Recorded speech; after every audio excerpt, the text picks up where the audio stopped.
Halo sahabat Jobseeker, berjumpa lagi di channel Aryan Haris, satu-satunya yang membahas seputar persiapan memasuki dunia kerja, edukasi, dan juga motivasi. Kebanyakan dari Jobseeker yang sering gagal mendapatkan pekerjaan impian mereka mengatakan bahwa faktor terbesar kegagalan saat melamar kerja disebabkan karena tingginya kualifikasi yang dibutuhkan oleh pihak perusahaan. Apakah benar bahwa kualifikasi yang ketinggian penyebab gagalnya seseorang mendapatkan pekerjaan? Atau mungkin penyebab kegagalan tersebut justru dikarenakan karena kesalahan dari para job seeker itu sendiri.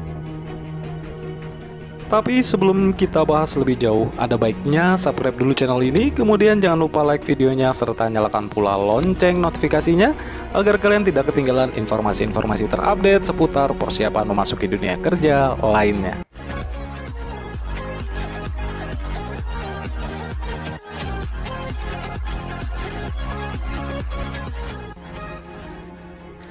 Kesalahan-kesalahan para pelamar kerja yang sering ditolak perusahaan saat melamar kerja. 1. Berbohong. Sekecil apapun kebohongan yang Anda lakukan dalam pencarian kerja, termasuk dalam membuat CV, lamaran, atau apapun yang Anda katakan saat wawancara kerja, akan menjadi bumerang bagi pencari kerja, bahkan menjadi kesalahan fatal saat kebohongan itu diketahui. Pastikan semua yang Anda tulis dan Anda katakan dalam proses lamaran kerja sudah sesuai kenyataan. Daripada harus berbohong demi menutupi kekurangan, lebih baik fokus untuk mencari kelebihan diri dan pengalaman yang berharga yang Anda punya.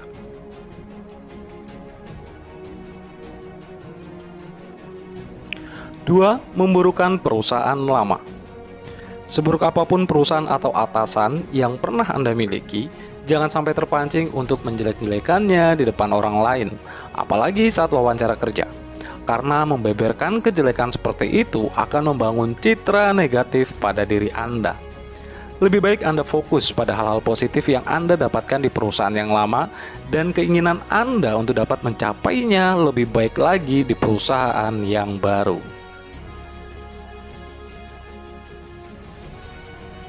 3. Menjadi kutu loncat. Penerima kerja tentu tak ingin bersusah-susah mencari karyawan setiap tahun. Karena itu, di samping mencari orang yang memiliki kemampuan tertentu, mereka juga akan mencari orang yang berpotensi akan bertahan lama. Predikat kutu loncat karena kerap berpindah-pindah pekerjaan sebelumnya, itu mungkin yang menjadi penyebab faktor utama alasan perusahaan menolak Anda. Untuk itu, ceritakanlah 1 atau 2 pengalaman pekerjaan yang menurut Anda memiliki range waktu yang cukup lama dan cukup memiliki prestasi dari pekerjaan tersebut. Sehingga Anda tidak perlu menceritakan pengalaman-pengalaman kerja yang singkat di perusahaan-perusahaan sebelumnya, agar Anda memiliki image yang positif dan dapat diperhitungkan untuk dapat bekerja di perusahaan yang Anda lamar saat itu. 4. Cacat di jejaring sosial. Jejaring media sosial dan pencarian secara online menjadi cara terbaru yang sering digunakan HRD atau pencari kerja untuk memeriksa kandidat pelamar kerja. Mereka akan mencari tahu lebih banyak mengenai keaktifan, kepribadian, bahkan pergaulan dan lingkungan Anda. Mulai dari apakah Anda memasang kalimat-kalimat yang bernada negatif sebagai status, atau memasang foto-foto konten lain yang mengandung unsur pornografi dan sara. Terlalu menceritakan hal yang bersifat pribadi di media sosial? Jika Anda memiliki salah satu dari pernyataan yang barusan saya utarakan tersebut, maka jangan terlalu berharap banyak jika HRD atau pencari kerja dapat merekomendasikan Anda untuk dapat bekerja di perusahaan mereka. Alasannya sudah cukup jelas, dan Anda sudah pasti dapat mengartikan sendiri alasan tersebut. Untuk itu, pastikan sahabat Jobseeker lebih bijak lagi dalam mengelola akun sosial media kalian dimulai dari sekarang. Jika saat ini Anda sedang mencari pekerjaan, maka pastikan jejaring media sosial dan konten yang termuat dapat menceritakan hal-hal positif tentang Anda. 5. Sulit berkonsentrasi. Tahapan seleksi berkas mungkin berkali-kali Anda lewati. Tapi setelah interview kerja, justru Anda tak dapat panggilan lagi. Berarti, masalahnya ada pada performa saat Anda interview kerja. Kemungkinan besar Anda tidak menguasai materi interview atau terserang rasa canggung, gugup, dan lain sebagainya yang membuat Anda sulit berkonsentrasi. Untuk mengatasinya, maka ada baiknya Anda membuat persiapan sebelum interview kerja. Cari informasi tentang perusahaan yang Anda lamar sebanyak mungkin. Kuasai jawaban-jawaban dari pertanyaan yang mungkin sering ditanyakan oleh pewawancara kerja. Belajarlah bicara santai, tidak berbelit-belit, dan penuh percaya diri.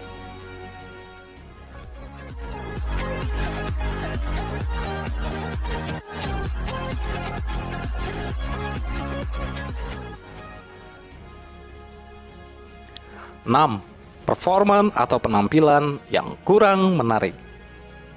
Saat masuk ruang interview, Anda terlihat kaku, tidak percaya diri, bicara pelan, dan berpakaian kurang meyakinkan. Menggunakan sepatu casual, contohnya. Ingat bahwa pandangan pertama menentukan penilaian berikutnya. Untuk menciptakan penilaian pertama, Anda sangat mengesankan, maka perhatikan hal-hal seperti penampilan dan etika Anda saat melaksanakan interview kerja. Seperti berpenampilan standar office atau penampilan yang mungkin sudah disarankan sebelumnya oleh pihak kerja sebelum Anda datang melaksanakan interview kerja. Sesuaikan dengan kultur atau budaya perusahaan, begitu pula dengan cara Anda beretika atau bersikap selama interview. Mulai dari berjabat tangan misalnya, menatap saat berbicara dengan sopan namun tidak terlalu kecil, gestur atau gerak tubuh yang baik, dan lain sebagainya. 7. Terlalu banyak berkeluh kesah. Ingat, sesi wawancara itu saatnya Anda bicara soal profesionalisme. Meski si pewawancara kerja cukup ramah, jangan terpancing bicara terlalu banyak masalah pribadi seperti hobi, keluarga, atau mungkin soal agama. Maka sebaiknya berikanlah informasi personal secukupnya. Selebihnya kembali pada kualifikasi kerja yang dibutuhkan oleh perusahaan, agar mereka bisa memahami bahwa Anda memenuhi kualifikasi yang mereka butuhkan. 8. Terlalu berorientasi pada gaji. Gaji memang penting, tapi jangan membuat itu menjadi topik pembicaraan yang paling utama. Jangan terlalu ngotot meminta jumlah gaji tertentu, apalagi membanding-bandingkannya dengan perusahaan lain. Karena setiap perusahaan punya standarisasi soal gaji, dan yang perlu harus diingat, soal gaji ini adalah masalah sensitif. Sehingga Anda harus benar-benar bisa menempatkan waktu untuk paham kapan Anda bisa berbicara soal gaji.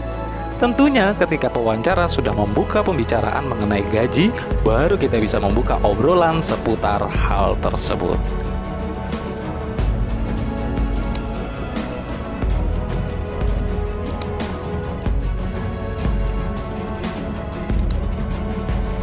Sembilan, tidak bisa memberikan solusi baru. Terkadang pewawancara kerja akan memberi tantangan atau contoh kasus untuk mengetahui kemampuan Anda. Apabila Anda tidak bisa memberikan solusi atau jawaban yang baik sesuai dengan yang mereka harapkan, maka hal ini juga menjadi peluang gagal Anda. Sehingga perlu diperhatikan untuk bisa memberikan solusi yang tepat dari contoh kasus yang akan mereka sampaikan. Setidaknya Anda tidak diam atau tidak memberikan solusi apapun. Karena perlu diingat, perusahaan mencari karyawan untuk mempermudah dan menyelesaikan pekerjaan dan permasalahan mereka, dan bukan malah sebaliknya. 10. Tidak punya pengalaman yang cukup. Ada beberapa perusahaan yang mungkin memberikan kesempatan bagi para fresh graduate atau mereka yang minim pengalaman dan bersedia memberikan pelatihan. Namun, banyak pula yang mencari pelamar kerja yang sudah memiliki pengalaman kerja dan memang memiliki pengalaman dalam menangani posisi tertentu. Nah, jika Anda minim pengalaman, hal ini juga akan menjadi faktor penyebab kenapa Anda sering ditolak melamar kerja. Solusi untuk para job seeker yang fresh graduate yakni pastikan Anda melamar kerja sesuai kualifikasi yang dibutuhkan perusahaan. Karena tidak sedikit perusahaan yang memberikan kesempatan kerja bagi para fresh graduate. So, pandai-pandailah menempatkan kualifikasi yang handal di dalam kurikulum vitae Anda. Drama di dunia kerja akan terus berlanjut terutama saat kamu melamar kerja. Sedih, takut, gelisah, dan menangis, hal ini akan kamu rasakan ketika surat lamaran kerja yang tadinya sudah dipersiapkan sebagus mungkin berujung pada kata penolakan. Jangan putus asa, mungkin keberuntungan belum berpihak kepadamu. Ibaratkan sebuah kompetisi, Ada yang menang dan ada yang kalah. Mungkin dengan mencoba lagi dan lagi, kamu bisa mendapatkan posisi yang sudah lama didambakan. Stay positif dan ingat kalimat positif berikut ini. Kamu bukan satu-satunya yang pernah mengalami kegagalan karena masih banyak orang lain juga merasakan hal yang sama. Jadikan kegagalan membuatmu semakin tangguh dan membangkitkan kerja kerasmu. Karena sukses butuh proses dan bukan banyak protes. Demikian informasi ini dapat saya sampaikan. Semoga informasi ini bisa memberikan manfaat dan pengetahuan serta semangat yang baru bagi para sahabat job seeker. Akhir kata, saya Ren Haris. Sampai jumpa di informasi menarik lainnya.